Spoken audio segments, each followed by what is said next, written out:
yang sedang tren Mas tadi. Untuk yang sekarang kan banyak media yang sedang viral ya tentang bahasa lama saat itu kan, yang mengatakan bahwa bagian dari rambut dan ininya pun tidak termasuk rukun daripada wudhu. Mereka mengatakan bahwa itu termasuk hanya sunnah saja, padahal jelas di dalam Al-Quran dikatakan itu sudah itu yang sedang di apa ya, dari NU muda ini apa?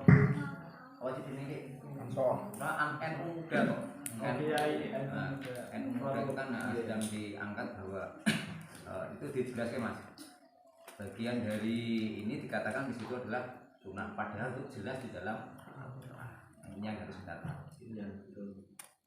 Makanya orang pertanyaan wow.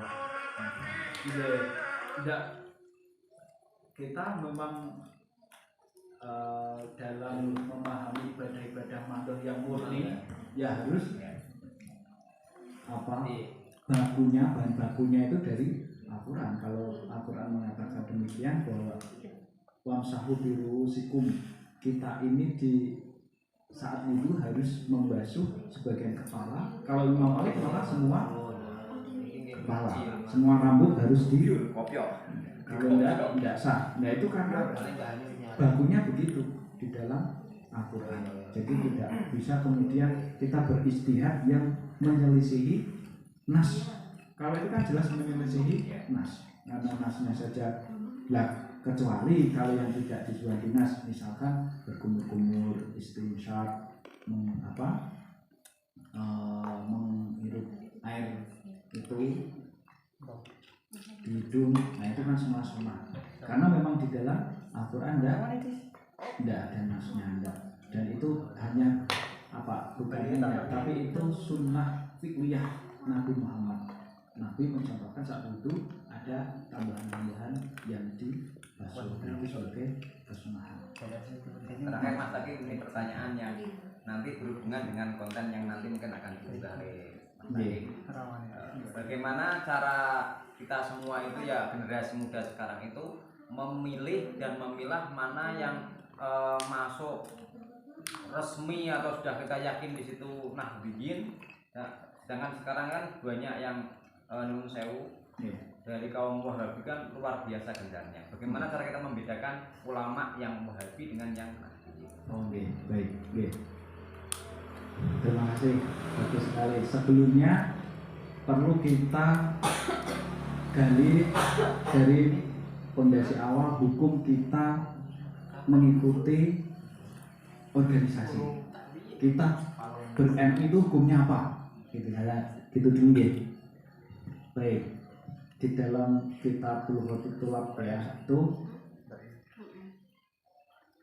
idza tayakkama audhunna annahu la sabila illa hifdzi dinihi awil qiyami bil amri bil ma'ruf awin nahyi 'anil munkar illa bintisabi ila jami'atin min jami'ati ahli sunnah wal jamaah wajaba alaihi dzalik atau wajaba dzalik. Kalau seseorang meyakini atau menduga tidak ada jalan untuk menjaga agama atau memenuhi tugas amar ma'ruf nahi mungkar kecuali dengan mengikuti organisasi dari organisasi ahli sunnah wal jamaah wajib dzalik, maka wajib dia intisab mengikuti jamiah. Nah sekarang ini kita dapati untuk menjaga akidah, menjaga agama itu kalau tidak dengan ikut bergabung dalam satu organisasi ahli sunnah wal jamaah itu tampak-tampaknya akan sulit, tidak bisa terjamin keoriginalan agama kita. Maka hukum mengikuti NU, mengikuti jamiah, organisasi itu hukumnya wajib. Letak kewajibannya apa? Letak kewajibannya ada pada upaya untuk menjaga akidah dan agama. Ini di fikih ada. Man tayaqqana audhna annahu la sabila ila hifdzi dinihi awil qiyami bil amri bil ma'ruf aw nahyi anil munkar illa bil intisabi jamnya di ahli sunnah wal jamaah wajib zalik, maka kita wajib mengikuti organisasi. Nah sekarang yang nahziyin sama yang non nahziyin itu gimana? Kalau secara umum, secara garis besar menurut saya yang penting antar umat ini tidak saling menyalahkan, tidak saling membid'ahkan, tidak saling mengkafirkan. Itu sudah satu poin ahlussunnah wal jamaah disebut orang yang nahyin. Itu untuk garis besar secara umum. Tapi kalau mau secara spesifik lagi, kalau nahyin itu sangat keilmuannya jelas bahwa kita ini dalam memahami agama pasti tidak lepas dari guru dari guru dari guru seterusnya sampai itu orang nahyin. Ulamanya jelas, dalilnya apa? Kita kalau memahami agama itu harus melalui ulama. Dalilnya ya di surat Al-Fatihah yang sehari-hari kita baca itu. Ihdinas siratal mustaqim siratal ladzina an'amta 'alaihim ghairil maghdubi 'alaihim. Ya Allah, berilah kami petunjuk, ya kan, untuk selalu berada dalam jalan yang lurus. Jalan yang lurus itu apa? Jalannya orang-orang yang telah Engkau beri nikmat. Jadi kita itu diminta supaya tetap konsisten memegang petunjuk kebenaran itu, mengikuti jalannya orang-orang yang diberi petunjuk. Tidak langsung Allah berfirman siratoka, yaitu jalannya Engkau Tuhan. Ya Allah, kami berilah petunjuk untuk selalu berada dalam jalan yang lurus, yaitu jalanmu.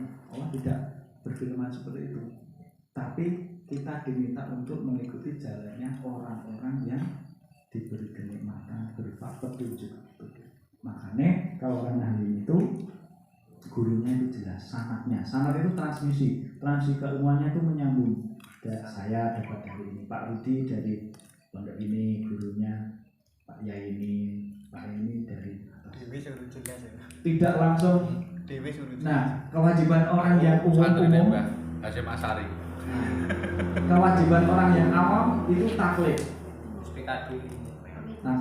Kalau orang yang dulu itu bisa ittiba karena mengetahui dalil dasarnya dari ajaran gurunya. Tapi kalau orang awam, orang yang tidak, itu taklid. Kewajibannya taklid. Tidak langsung saya ikut Nabi, baca hadis langsung dipahami. Nah itu salah. Kewajiban orang awam dalam beragama adalah taklid. Taklid itu mengikuti orang yang mendapat sanad ilmu. Ini spesifiknya orang nahyin sama non nahyin. Yang kedua, dalam fikroh itu pergerakannya baik kita dalam dakwah, dalam syiar, dalam ini selalu mengedepankan tasamuh, toleransi, tawazun, berimbang, iktidal. Nama iktidal itu adil, ya, berimbang, tawazun, sederhana, tidak terlalu ke kanan ekstrim, tidak terlalu kiri sekuler liberal, tidak, kita tengah-tengah. Karena untuk sanad itu ya urutan mata rantai kita dapat ini dari mana? Dari YouTube. Betul. Bahaya kalau kita memahami Al-Quran langsung dengan kapasitas pemahaman akal kita yang terbatas, belum menguasai perangkat ilmu apapun, kita langsung baca Al-Quran terjemahnya ini. Nanti harusnya ayat itu untuk khusus dibuat umum. Orang-orang ekstremis itu membaca ayat itu dianggapnya semuanya khusus, semuanya umum, padahal itu khusus. Contohnya ya, atau ayat yang tentang jihad. dulu kalau jihad itu ya harus memang berperang, perangnya lewat fisik, kontak fisik seperti itu. Tapi jihad dengan berperang di kondisi yang damai seperti ini tidak berlaku lagi. Dikiranya kalau orang terbunuh dan dibunuh, wah syahid, langsung dipeluk bidadari di surga, mati meninggal kan. Sampai tahu. Mengkotola al-kutila dia membunuh atau terbunuh. Pemahaman terbunuh kan berarti dia membunuh diri sendiri. Terbunuh pasti akan masuk surga. Padahal itu tentu itu ayat yang khusus waktu itu. Kalau sekarang masa damai tidak bisa. Nah ini Pak Rudi yang tadi jenengan saya langsung buka tafsirnya loh, yang biwam sahu biruusikum. Saya langsung nemu ayatnya nih di ayat yang ke-6 yang jenengan tanya itu, ya ayyuhalladzina amanu idza qumtum ila sholati faghsilu wujuhakum wa aydiyakum wa marafiqi wamsahu biruusikum.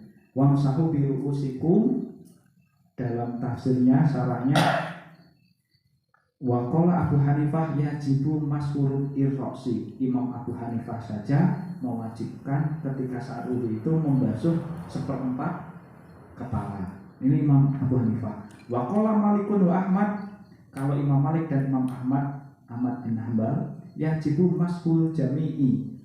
Semua rambut harus dibasuh. Makanya Imam Malik biasanya ini terus tarik macam. Nah, itu memang madhab Imam. Nah, kalau Imam Syafi'i saat gondrong itu batasannya yang dibasuh sampai pundak. Terus yang gondrong melebihi pundak tidak harus. Misalnya dari Imam Syafi'i rambutnya gondrong, sing gondrong itu sing dicelupin. Pucuk etok.